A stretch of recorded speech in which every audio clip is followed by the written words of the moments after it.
After years of seeing these images, brazen robberies, everyday necessities locked away, and grieving parents who lost their children to fentanyl poisoning, I'm just sorry,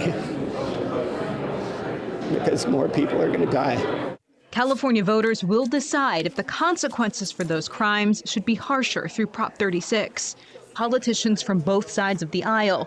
That includes Democrats Sacramento DA Ten Ho and Elk Grove Mayor Bobby Singh Allen. We can't afford to have any more businesses shut down. We cannot afford to have any more children lost to fentanyl. And that's what Proposition 36 represent at the end of the day. Additional tools for law enforcement, for the district attorneys across the state to really ensure public safety for all communities and all businesses and all people. Proposition 36 takes aim primarily at repeat thieves and constant fentanyl-related offenders. First, someone with 2 prior convictions of petty theft would face a felony on the 3rd offense, regardless of the amount stolen. How likely is it that someone charged with their 3rd misdemeanor theft crime is going to prison for stealing a slice of pizza or a pack of gum? Those are scare tactics. Those are extreme examples that in reality will not come true. For repeat fentanyl and other hard drug-related offenders, on the 3rd conviction for possession, Prop 36 would trigger a treatment-mandated felony, giving them the option of drug treatment under the watch of the courts or time in prison or jail. Compassion without accountability is enabling people to continue to live in the throes of addiction and the cycle of addiction.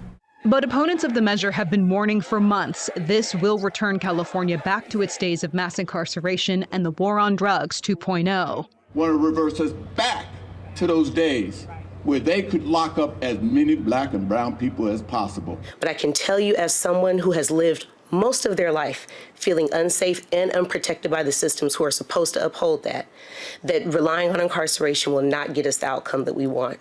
One of the measure's biggest critics is Governor Gavin Newsom, who warned this will cost the state billions of dollars. He notes the measure does not provide any new money to help with treatment. And I know people are frustrated. I know people are angry. I am too, but this is not the way of solving it. After recent polling showed 71% of voters would support the measure, the governor signaled he will not use his campaign funds to fight it. I fear I can't do everything. The impact it's going to have on the black and brown community is next level. And the fact that I saw a poll today and so 70% of people want to support it, I was wondering what state I was living in. Do you have a sense of how soon Californians could see the effects of Prop 36? It's not going to be at a snap of a finger or a turning on the light switch. We have to have enforcement, and then we have to have those cases go through the court system, and those individuals who are arrested under the new law that is Proposition 36 will have their due process and their day in court. In Sacramento, Ashley Zavala, KCRA 3 News. The most recent state campaign finance data shows supporters of Proposition 36 have raised $13.5 million so far. Opponents have raised $4 million to fight it.